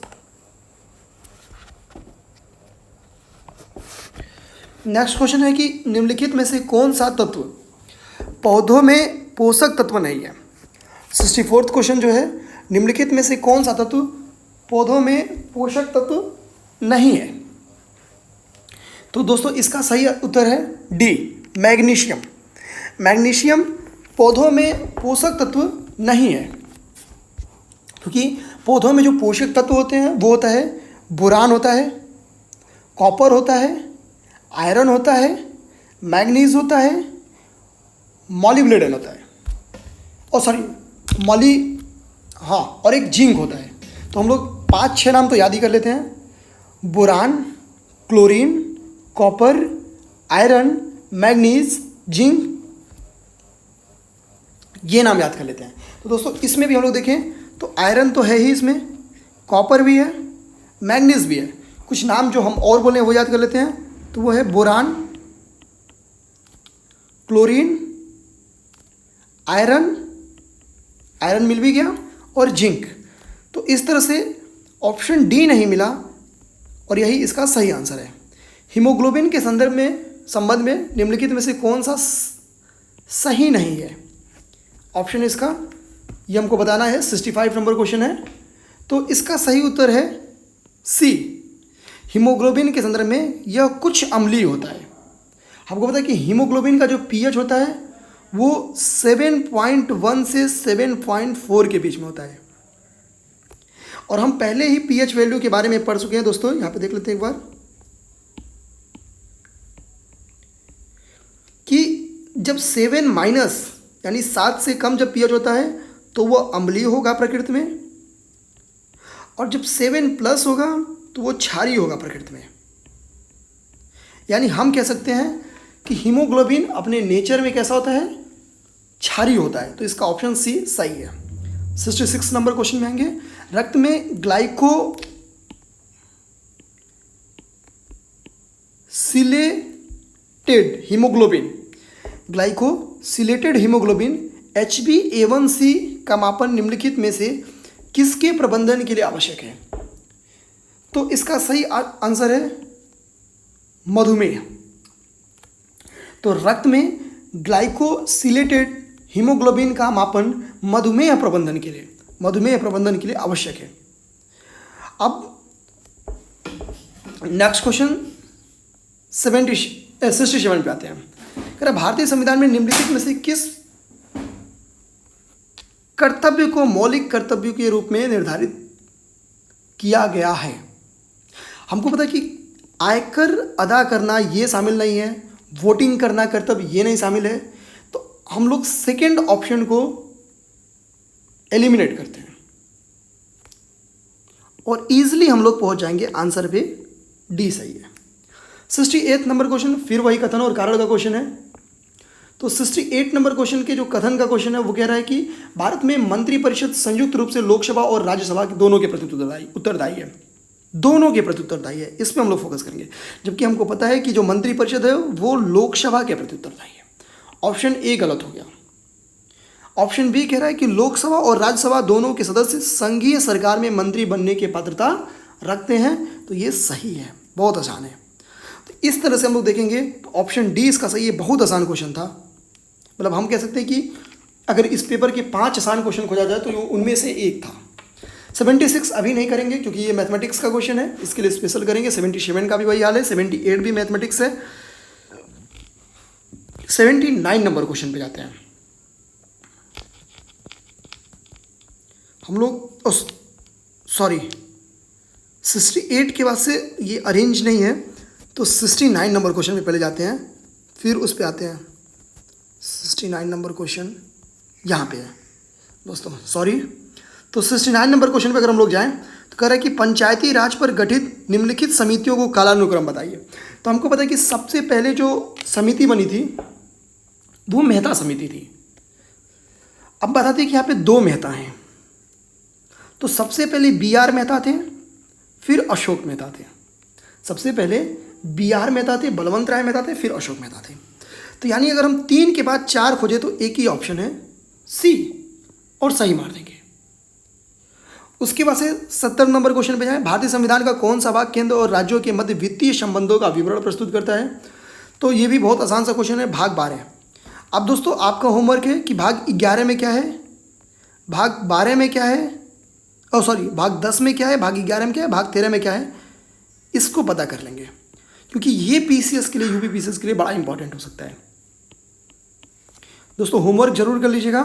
71 नंबर क्वेश्चन फिर मैथमेटिक्स का है, 2 मैथमेटिक्स का है, 3 मैथमेटिक्स का, 4 मैथमेटिक्स का, 5 भी मैथमेटिक्स का है। और इस तरह से हम लोग ऊपर देखें तो 6, 77, 8 और 78 नंबर क्वेश्चन तक सब मैथमेटिक्स था। तो मैथमेटिक्स के लिए हम दोस्तों स्टार्ट में ही बोल दिए हैं कि मैथमेटिक्स के लिए हम लोग अलग से स्टार्ट करेंगे। तो हम लोग 79 नंबर क्वेश्चन को सीधा और हैंडल करेंगे। तो 79 नंबर क्वेश्चन कर रहा है कि देश के बड़े राज्यों के समूह में भारत के किस राज्य ने वर्ष 2019 में सुशासन सूचकांक में शीर्ष स्थान पाया है? बड़े राज्यों के समूह में। तो हम लोग देखेंगे कि बड़े राज्यों के समूह में तमिलनाडु जो सुशासन सूचकांक में है वो फर्स्ट रैंक पाया है, तमिलनाडु। तो सुशासन सूचकांक में छोटे राज्यों में फर्स्ट रैंक और सेकेंड रैंक, थर्ड रैंक, और बड़े राज्यों में सेकेंड और थर्ड कौन आया है, ये होमवर्क है, क्योंकि यहां से फिर UP PCS क्वेश्चन दे सकता है। नेक्स्ट क्वेश्चन है 80 नंबर क्वेश्चन। 80 नंबर क्वेश्चन का ऑप्शन B सही है। अप्रत्यक्ष करों को प्रतिगामी कर क्यों कहा जाता है? तो इसका बहुत आसान सा क्वेश्चन है, क्योंकि अप्रत्यक्ष कर क्या होते हैं कि समान दरों पर सभी समूह पर, चाहे उनकी आय इनकम कुछ भी हो, समान दरों पर लगाए जाते हैं। तो ऐसे में यही रीज़न है कि इनको प्रतिगामी कर कहते हैं। तो इसका आंसर है B। 81 में करें कि 5 ट्रिलियन, बहुत आसान सा क्वेश्चन है, और पिछली बार 15 अगस्त को मोदी जी इसको अनाउंस किए थे, और 2024 इसका आंसर है। और ये PCS दे चुकी है क्वेश्चन, तो रिपीटेड क्वेश्चन है। 82 नंबर क्वेश्चन पे जाते हैं। निम्नलिखित में से कौन सा कथन 15वें वित्त आयोग के संदर्भ में सही है? तो दोस्तों आते हैं इस बात पे। तो 82 नंबर का जो क्वेश्चन है दोस्तों, उसमें सही नहीं है बताना है। तो भारत के 15वें वित्त आयोग का गठन 27 नवंबर 2017 को किया गया था, तो बिल्कुल सही है। अभी रिसेंट में और जो वित्त आयोग है इसका टाइम ड्यूरेशन बढ़ा दिया गया है।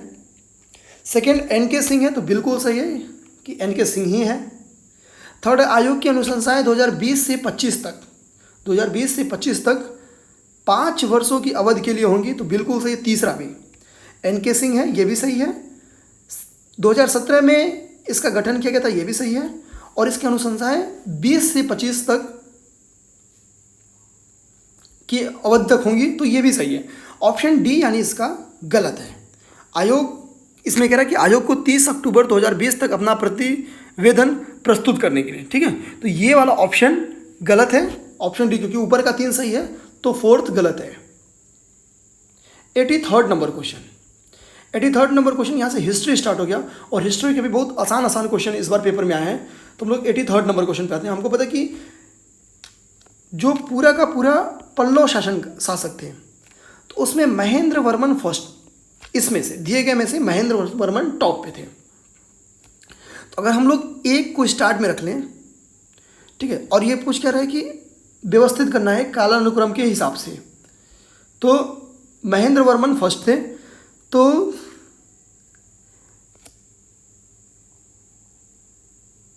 फोर से स्टार्ट हो गया, 4 यहाँ भी है, 4 यहाँ भी है, तो यानी ऑप्शन C और D इसका गलत हो गया। अब एक ऑप्शन सब में बोला है 3rd पे है, यानी परमेश्वर वर्मन थर्ड पे थे। अब बताते हैं सेकेंड पे कौन था और फोर्थ पे कौन था। तो सेकेंड पे दोस्तों नरसिंह वर्मन फर्स्ट थे। महेंद्र वर्मन के पास से फर्स्ट के पास से नरसिंह वर्मन फर्स्ट आए थे, फिर परमेश्वर वर्मन आए थे। तो इसका सही आंसर ए होगा। 84 नंबर क्वेश्चन पे आते हैं।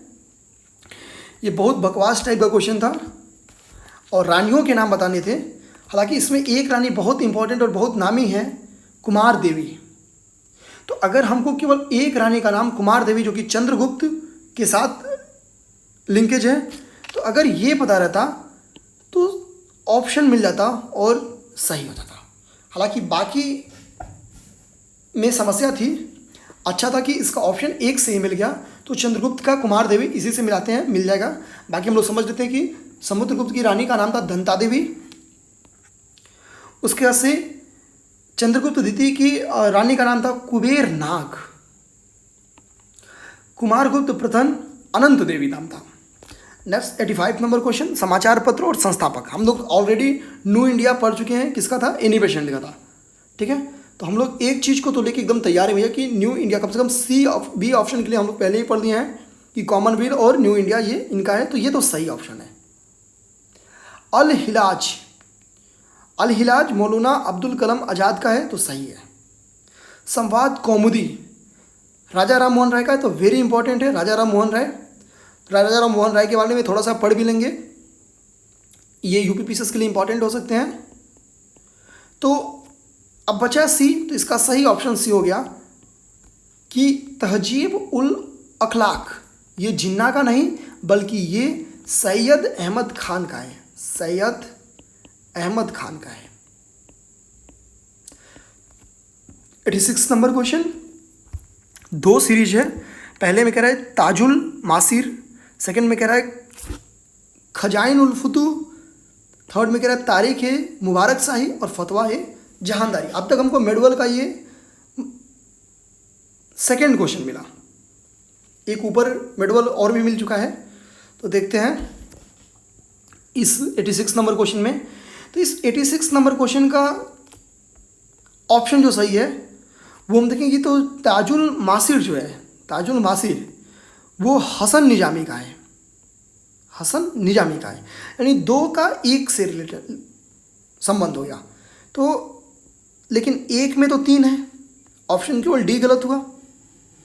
अब हम लोग देखते हैं कि अगर खजाइन उल फुतू, खजाइन उल फुतू किसका है, तो खजाइन उल फुतू अमीर खुसरो का है। अमीर खुसरो हर बार इंपॉर्टेंट है, पिछली बार पीसीएस में 2 क्वेश्चन अमीर खुसरो पे दिया था। तो एक बार अमीर खुसरो की सारी जो बुक्स हैं उनको एक बार फिर पढ़ लेंगे, क्योंकि पिछली बार यूपीपीसीएस ने भी दिया था 2 क्वेश्चन, बीईओ के एग्जाम में भी दे दिया। तो हम लोग देखेंगे कि खजाइन उल फुतू अमीर खुसरो का है, तो बी का 3 हो गया। तो ऐसे में हम लोग देखेंगे तो ऑप्शन ए सही निकल जाएगा। तारीख ए मुबारक शाही इस हिसाब से वाहिया बिन अहमद सरहिंद का हो गया, और फतवा ए जहांदरी जिबाउद्दीन बरनी का हो गया। 87 नंबर क्वेश्चन पर जाते हैं। फिर ये मैचिंग है, इसमें एक तरफ आयोग का नाम लिखा है और दूसरी तरफ और सूची 1 में कुछ लोग का नाम लिखा है, जैसे Andrew Fraser, Antony Macdonald, Colin Stock Moncrieff और थॉमस रॉबर्टसन। मतलब इनकी किन के काल में ये आयोग गठन किया गया था, तो हम लोग सबसे आसान है मैकडोनाल्ड आयोग, मैकडोनाल्ड। क्योंकि हम लोग अगर ध्यान से देखें तो जो मैकडोनाल्ड आयोग था ये अकाल से रिलेटेड था। ठीक है, इसको क्योंकि ये वेरी इंपॉर्टेंट है। इसके बाद से हम लोग देखें तो सेकंड इसमें सिंचाई आयोग भी आसान था, ये भी कई बार पेपर में आ चुका है, मैनक्रीफ का है सिंचाई आयोग। तो अगर हम लोग सी का 2 खोजें तो सी का 2 यहाँ पे मिल गया, और अगर हम लोग बी का 1 खोजें तो बी का 1 मिल गया। ऐसे में ऑप्शन ए सही हो गया। यानी डी का 4 थॉमस रॉबर्टसन रेलवे आयोग है, थॉमस रॉबर्टसन रेलवे आयोग हो गए, और एंड्रू फ्रेजर हो गए पुलिस आयोग के। तो केवल 2 जो इसमें वेरी इंपॉर्टेंट था, हम लोग इसी से आंसर पे पहुंच गए। 88 नंबर क्वेश्चन पे जाते हैं। कह रहा पंचायती राज गठित समितियों के कालानुक्रम के बारे में, 88 नंबर क्वेश्चन, ये ऑर्डर की प्रॉब्लम है इसमें पूरी की पूरी। एक्चुअली इसको हम लोग जहाँ से डाउनलोड किए हैं वहाँ इसी ऑर्डर में था और हम लोग को क्वेश्चंस मिल नहीं रहे थे पीडीएफ के फॉर्म में, तो जो मिला वही डाउनलोड कर लिए। ताकि 88 नंबर क्वेश्चन, एक मिनट में खोजा जाएगा। अभी ये पे नीचे ऊपर कहीं है।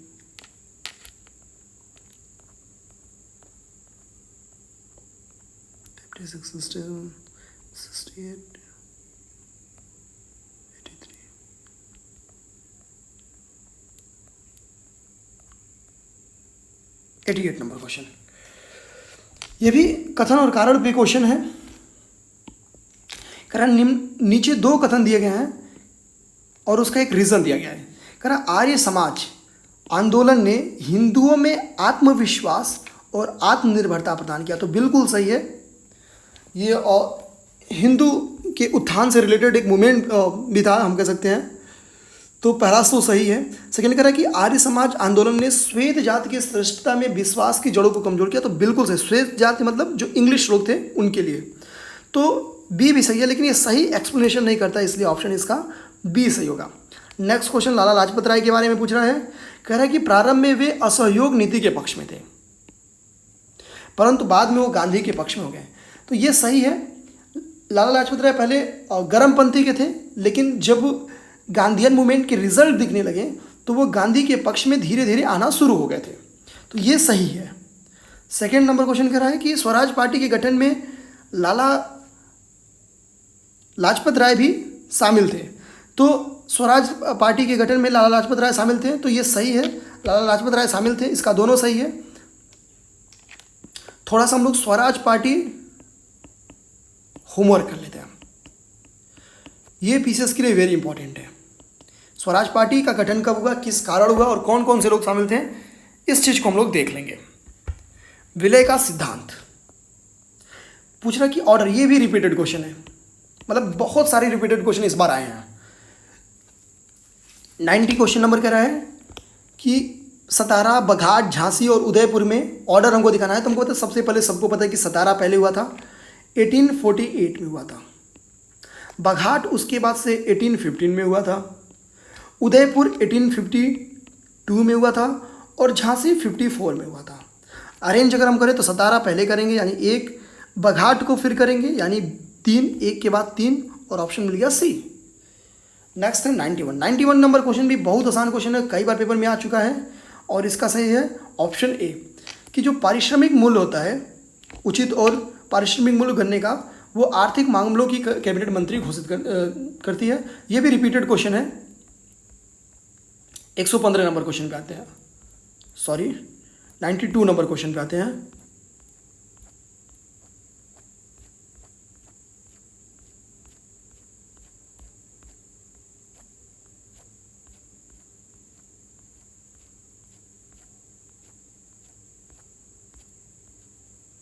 यहां पे रहा 92 नंबर क्वेश्चन, फिर कथन और कारण पे क्वेश्चन है। कह रहा है कि सूरजमुखी का तेल एक अच्छी गुणवत्ता का खाद्य तेल है। अगला कह रहा है कि असंतृप्त वसा अम्लों की अधिक मात्रा पाई जाती है। तो पहला क्वेश्चन सही है क्योंकि सूरजमुखी का तेल एक अच्छी गुणवत्ता का खाद्य तेल है, यही रीज़न है कि महंगा भी मिलता है। और देखिए असंतृप्त वसा यानी वसा फुल नहीं है, 100% वसा नहीं है, कम वसा है, यही रीज़न है कि अम्लों की इसमें अधिक मात्रा पाई जाती है, तो ये बिल्कुल सही है। तो अगर हम ऑप्शन देखें तो कथन कारण की व्याख्या करता है क्योंकि ये असंतृप्त वसा है, यही है कि रीज़न है कि ये अच्छी गुणवत्ता का है। आसान सा क्वेश्चन था ये। 93 नंबर क्वेश्चन पे आते हैं।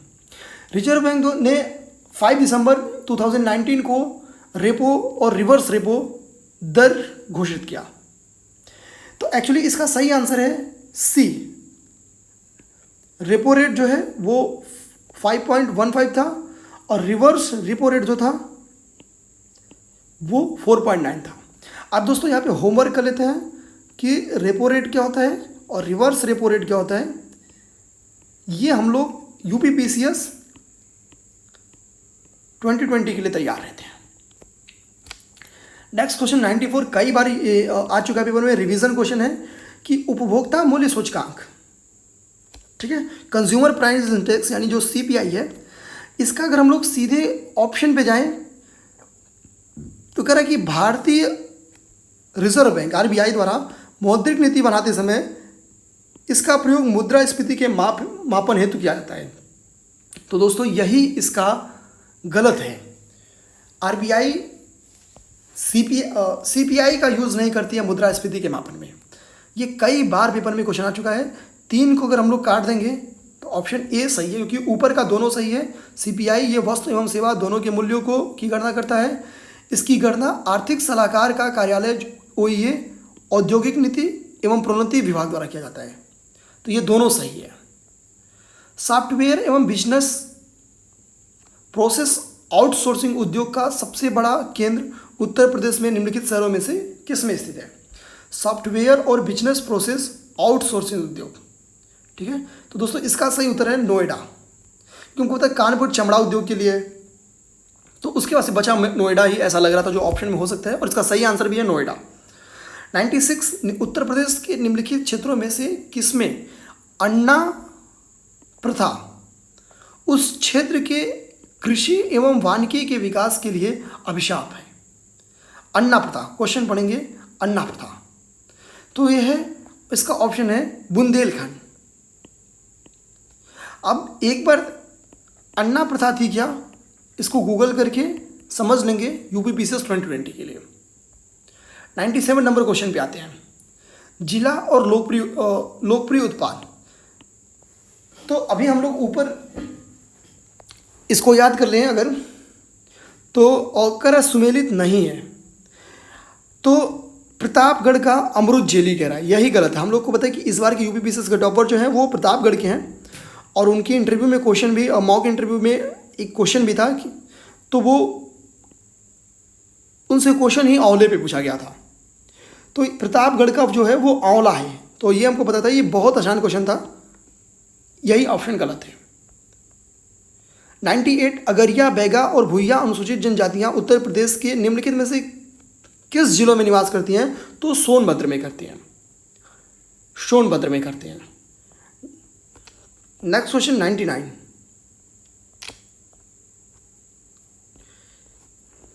थोड़ी सी दोस्तों प्रॉब्लम पड़ रही है। एक्चुअली पेपर का ऑर्डर जो हम लोग को मिला वो और सही ऑर्डर में नहीं मिला था।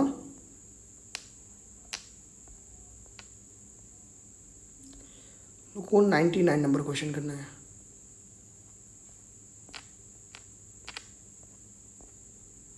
कह रहा सूची 1 और 2 को सुमेलित करना है। यहाँ पे लेखकों का नाम लिखा है और उपनाम लिखा है। यहाँ पे बहुत आसान है, सूर्यकांत त्रिपाठी का नाम हमको पता है निराला है। सूर्यकांत त्रिपाठी का नाम क्या है? निराला है। तो ए का 3 पे आते हैं, तो ए का तो सारा 3 ही है। अब बी पे इसके बाद से हम लोग आते हैं वैद्यनाथ मिश्र।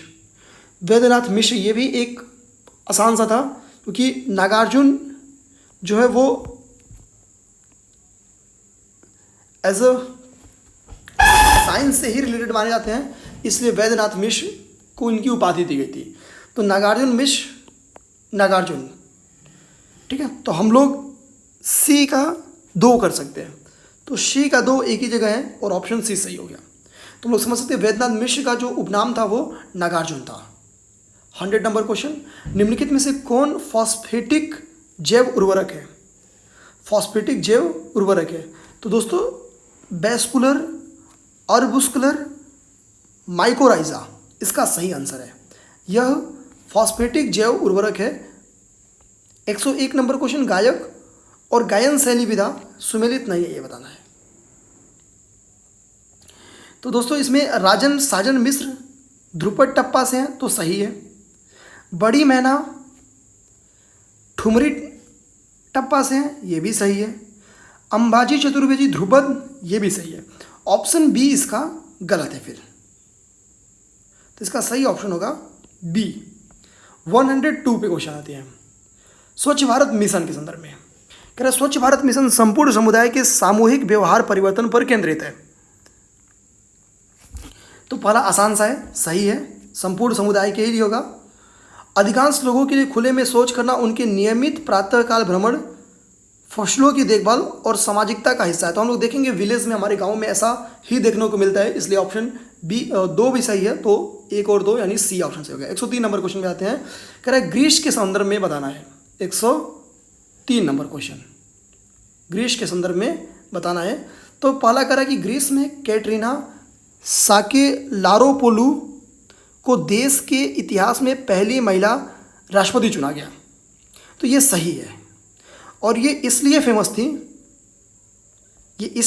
थी क्योंकि ये बिना किसी राजनीतिक दल से संबंधित है, बिकॉज ये मनोनीत की गई हैं। तो ये सही है, ऑप्शन इसका सी है। अच्छा, 104 नंबर अगर क्वेश्चन पे जाए हम लोग, तो कह रहा है ग्रीन पीस इंडिया द्वारा जनवरी 2020, देखिए फिर ये जनवरी का ही क्वेश्चन है, भारत के 287 नगरों में से निम्नलिखित में से कौन सा सर्वाधिक प्रदूषित नगर है। तो झरिया इसका सर्वाधिक प्रदूषित नगर है, बिकॉज हमको होता है कि झरिया कोयला खनन के लिए काफ़ी इंपॉर्टेंट है, और PM10 यहाँ पे बहुत ज़्यादा हो गया था, इसी के लिए सर्वाधिक प्रदूषित नगर घोषित किया गया है। PM10 का जो यहाँ पे औसत था, वो औसत से भी एवरेज जो होते उससे बहुत ज़्यादा हो गया था। यहाँ पे 322 हो गया था एवरेज, 322, तो बहुत ज़्यादा वो था। 105 पे आते हैं। 105 नंबर क्वेश्चन में कह रहे हैं बिम्स्टेक देशों के लिए जलवायु स्मार्ट खेती प्रणाली के विषय पर 11 से 13 नवंबर तक एक मीटिंग हुई थी, 3 दिवसीय मीटिंग थी, अंतर्राष्ट्रीय संगोष्ठी थी। इसके संदर्भ में बताना है। पहला कह रहा है कि ये काठमांडू नेपाल में हुआ था। तो बिल्कुल नहीं हुआ था काठमांडू नेपाल, ये न्यू दिल्ली में हुआ था। ये न्यू दिल्ली में हुआ था। तो यानी एक तो गलत है, यानी ये 2 तो गया। अब करा इसका उद्देश्य पारिस्थितिकी दृष्टिकोण से जलवायु परिवर्तन के साथ साथ अधिक लचीलापन के लिए उष्णकटिबंधीय जोतधारक कृषि प्रणाली में सुधार करने हेतु अनुभवों को साझा करना था। तो ये ऑप्शन सही है, यानी इसका सही आंसर बी है। 106 नंबर क्वेश्चन पता है, एक तरफ नगर है, दूसरी तरफ नदियां हैं। ये रिपीटेड क्वेश्चन है, ये जियोग्राफी का रिपीटेड क्वेश्चन है और कई बार आया हुआ क्वेश्चन है। तो इसका सही आंसर देख लेते हैं। तो हम लोग देखेंगे कि इसमें पेरिस बोल रहा है, किन्शासा बोल रहा है, बैंकॉक बोल रहा है और एसेंशियन बोल रहा है, एसेंशियन। तो हम लोग देखिए, तो इसका सही आंसर होगा पेरिस का सीन नदी है। पेरिस जो है वो सीन नदी किनारे है, तो यानी ऑप्शन बी और 1 तो गया। अब बैंकॉक को अगर हम लोग फोकस करें, तो बैंकॉक भी तो खैर यहाँ पे ऑलरेडी 2 दिया ही है, तो यानी बैंकॉक का हो गया 2। अब हमारे पास बचा बी और डी, यानी किन्शासा और एसेंशियन। ठीक है, तो अगर हम लोग देखिए तो जो किन्शासा है वो कांगो नदी के पास है, जैरे नदी, यानी इसका आंसर हो जाएगा सी। तो इसमें 2 इंपॉर्टेंट अगर हम लोग याद कर लें, पेरिस और किन्शासा, ये हम लोग देखेंगे तो बैक ईयर में आया हुआ है। पेरिस जो है ये सीन नदी के किनारे है और किन्शासा जो है ये जैरे नदी के किनारे है। अब कांगो नदी के बारे में एक स्पेशल फैक्ट है, वो हम लोग पता कर लेंगे, ये होमवर्क है।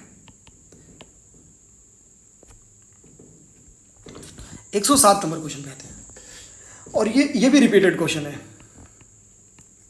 जियोग्राफी का क्वेश्चन है।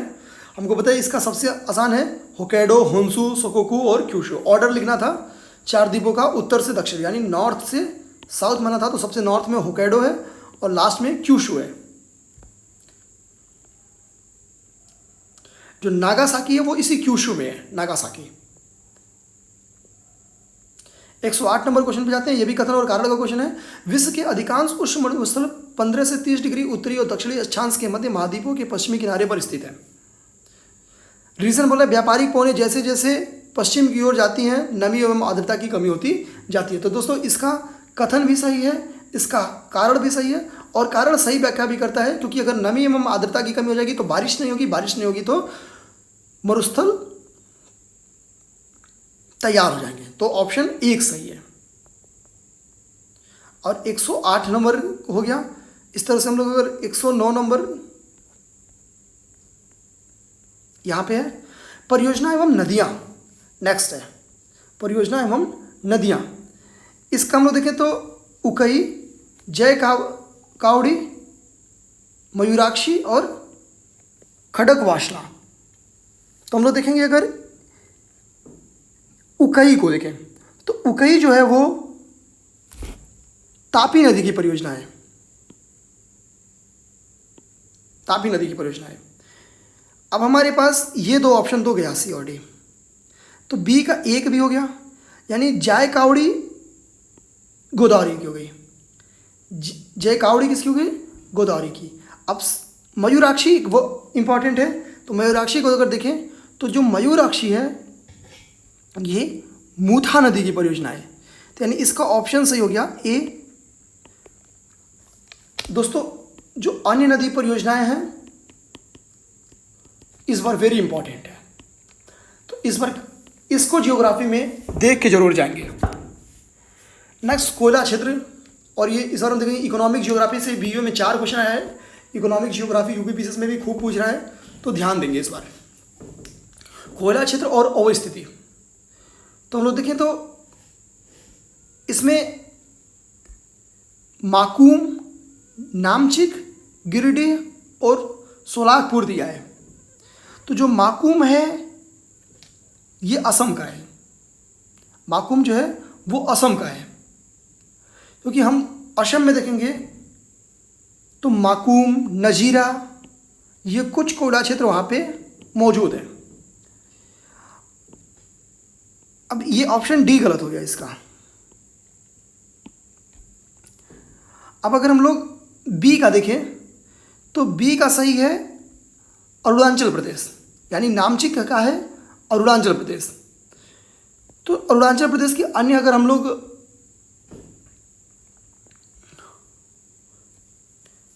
नामचिक हो गया अरुणाचल प्रदेश का, बी का 2 हो गया, सी का 3 हो गया, गिरिडीह का 3 हो गया, यानी झारखंड हो गया। इसका ऑप्शन ए सही है। झारखंड में हमको पता है झरिया भी है, बोकारो है, झारखंड का वेरी इंपॉर्टेंट, हम लोग वहाँ पे ऊपर बोले भी हैं, झारखंड का झरिया है, बोकारो है,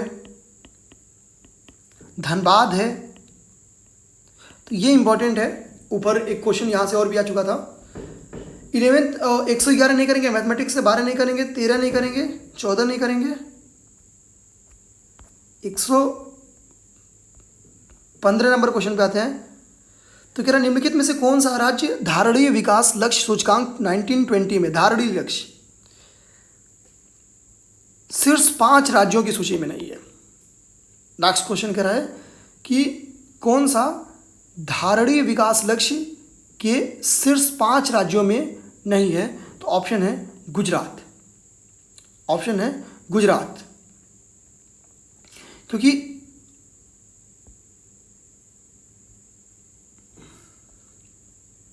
आगे हम लोग देखें जो एसडीजी सूचकांक है यह राष्ट्रीय संकेतक ढांचा यानी एनआईएफ के द्वारा तैयार किया जाता है, राष्ट्रीय संकेतक ढांचा के द्वारा तैयार किया जाता है।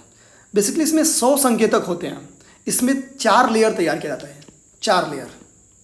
पहले में आकांक्षी होते हैं जिसको 0 से 49 के बीच वाले होते हैं, 50 से 64 जो पॉइंट वाले होते हैं वो परफॉर्मर होते हैं, यहाँ पे आकांक्षी एस्पिरेंट होते हैं।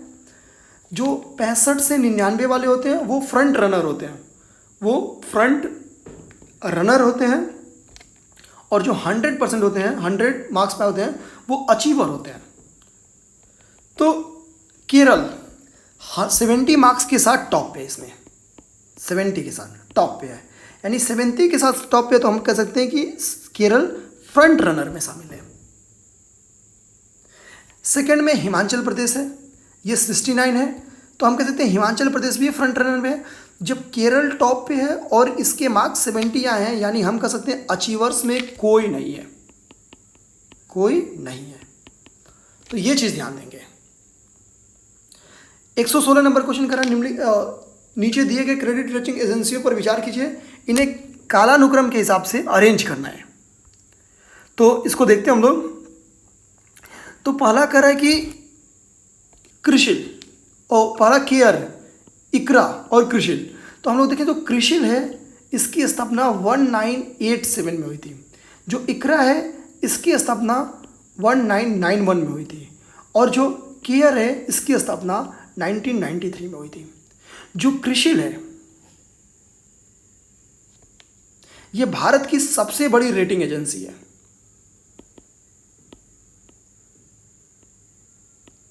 सबसे बड़ी रेटिंग एजेंसी है। इकरा को एक ऐसी एजेंसी है जिसको मूडीज का समर्थन मिला है, और केयर जो है ये भारत की सेकेंड सबसे बड़ी एजेंसी है। 170 नंबर क्वेश्चन कहते हैं भारत में सार्वजनिक क्षेत्र के बैंकों का हाल ही में किए गए एकीकरण का लाभ, अनेक लाभ लक्षित हैं, इनके बारे में हमको बताना है। तो इसका सही आंसर है पैमाने की मितव्ययिता, तो सही है। पूंजी का आसान पहुंच, सही है। व्यापक भौगोलिक क्षेत्र का विस्तार, विश्व स्तरीय आकार के बैंक, तो प्रायः जो इसका डी सही है। और एक चीज़ हमेशा यूपीपीसीएस में भी लगेंगे, अगर ऑप्शन डी में कहीं सभी लिखा हुआ है तो प्रायः वो ऑप्शन सही ही होता है। और ऐसे क्वेश्चन में प्रायः इस टाइप के जो क्वेश्चन आते हैं कि निम्नलिखित में से कौन से लाभ हैं, कौन से हानि है, ऐसे क्वेश्चन में प्रायः सब सही होते हैं। अगर दिमाग में रख लेंगे, पढ़ेंगे, अगर नहीं पता है तो ऑल ऑफ ए वो मार देंगे। 118 17वीं संहिता उपनाम निम्नलिखित में से किस ग्रंथ का है? सप्तसहस्त्री संहिता, तो ये हम लोग देखेंगे 118 नंबर क्वेश्चन है। तो ये महाभारत का है, महाभारत का है। अब नेक्स्ट है कार्दमक क्षत्रपो ने निम्नलिखित में से किस धातु में अति दुर्लभ सिक्के प्रचलित किए हैं? 119 नंबर के क्वेश्चन है। तो इसका सही आंसर है रजत। तो कार्दमक क्षत्रपो ने रजत में अति दुर्लभ सिक्के चलाए थे। नेक्स्ट है, लास्ट क्वेश्चन है दर्शन और मोक्ष प्राप्त करने के तरीके। इसमें न्याय दर्शन, मीमांसा दर्शन, सांख्य दर्शन, वेदांत दर्शन। तो हम लोग ध्यान से देखें तो जो न्याय दर्शन है यानी ऑप्शन ए है, वो तार्किक चिंतन पे फोकस करता है। इसी के कारण न्याय दर्शन को तर्कों का शास्त्र कहा जाता है।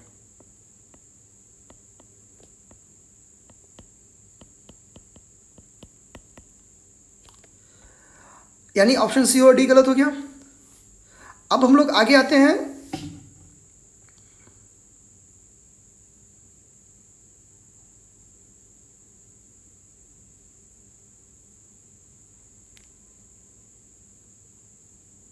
और ऑप्शन बी सही हो जाएगा, क्योंकि जब जाहिर सी बात है कि ऑप्शन ए का 4 होगा तो 1 और 3 नहीं सही होगा, तो बी का 4 भी नहीं सही होगा, क्योंकि बी का तो ऑलरेडी 4 जो है वो ए का है। तो एक ऑप्शन पकड़ते ही आंसर सही मारा गया। तो ये वेरी आसान क्वेश्चन था और सही कर लेते हैं। हाँ, ये हम लोग ध्यान देंगे कि न्याय दर्शन, मीमांसा, सांख्य और वेदांत, इसके प्रतिपादक कौन थे, ये होमवर्क हो गया। तो दोस्तों इस तरह से हम लोग बीईओ की परीक्षा में आए जीएस के सारे प्रश्नों का डिस्कशन कर लिए, जिसमें एक्सप्लेनेशन थोड़ा सा इंपॉर्टेंट था, उसको एक्सप्लेन भी कर लिए। जो डायरेक्टली फैक्चुअल क्वेश्चन थे उसको सीधे करने की कोशिश किए। अब इसके जो मैथमेटिक्स और रीजनिंग के क्वेश्चन हैं वो अगले किसी वीडियो में डिस्कशन कर दिए जाएंगे। दोस्तों इस पेपर को डिस्कस करने का पर्पज़ ये था कि यूपीपीसीएस के जो आगामी परीक्षा है प्रीलिम्स का, उसमें आपको कुछ इंपॉर्टेंट क्वेश्चन, कुछ इंपॉर्टेंट टॉपिक मिल सके, आप समझ सकें इंपॉर्टेंट प्रश्न क्या है, करंट कितना पढ़ना है, कितने महीने का। इससे पता चला हम लोग कि करंट मैक्सिमम 6 मंथ का पढ़ें, जनवरी, फरवरी, मार्च, ये सब बहुत इंपॉर्टेंट है, क्योंकि यहाँ भी दिसंबर और जनवरी के करंट मैक्सिमम आए हैं। यूपी स्पेशल के इस बार क्वेश्चन 7-8 चले हैं, हालांकि यूपी पीसीएस में इतने नहीं चलेंगे। जो क्वेश्चन यूपी स्पेशल के यहाँ पे चले वो बहुत आसान से क्वेश्चन चले हैं, तो बहुत परेशान होने का काम नहीं है। जनसंख्या से इस बार 2-3 क्वेश्चन चल सकते हैं, तो एक बार 1-2 क्वेश्चन जनसंख्या से आ सकता है, तो नज़र फेर लेंगे। बाकी जीएस में इस बार बीईओ के पेपर में ट्रेडिशनल क्वेश्चन काफ़ी रिपीट किया है, तो बैक ईयर क्वेश्चंस को मेरा मानना है कि पिछले 15 से 20 सालों का पेपर ज़रूर देख लेंगे यूपीपीसीएस के लिए। आप चाहें तो इसके लिए यूथ कंपटीशन की जो बुक है उसको देख सकते हैं। करेंट के लिए आप सब लोग पढ़ते हैं घटना चक्र, आप भी घटना चक्र ले लें। और इसके साथ साथ एक राज होलकर की घटना चक्र आती है, ये वन लाइनर है, आप लोग इसको ले सकते हैं। राज होलकर लास्ट में मार्केट में बेचते हैं, घटना चक्र आपको मिलती रहती है, तो लास्ट वाला पढ़ लेंगे तो काम चल जाएगा। तो दोस्तों अगर ये वीडियो आपको पसंद आए तो इसको लाइक करिए, चैनल को सब्सक्राइब करिए और अपने दोस्तों में शेयर करिए। धन्यवाद।